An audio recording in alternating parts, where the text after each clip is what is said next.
Όχι, όχι. Δεν είναι ανάγκη. Σκάρλετ! Έλα! Έλα, Τζον! Έλα! Παίρνει πολύ πάντως. Έλα! Μπράβο! Ψάχνει να κάνει το ίδιο, να πει ένα κουκού. Έλα! Ναι, μιμείτε. Να καθίσει εκεί να την κάνω. Φοβάμαι μην πέσει. Είναι Όχι, δεν πέφτει. Ξέρεις γιατί δεν πέφτει? Και εγώ κάποτε φοβόμουν αυτό το πράγμα. Η Σκάρλετ όταν βλέπει λιμάνι και θάλασσα πάει άκρη και κοιτάει.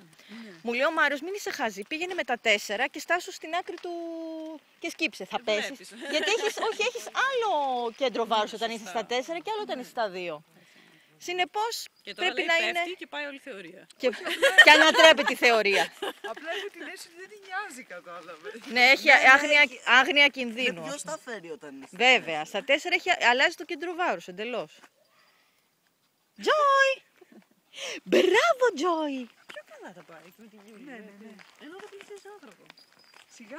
Είμαι και εγώ λίγο τρελό σαν κι αυτή, σαν κόκερ. Και καταλαβαίνει.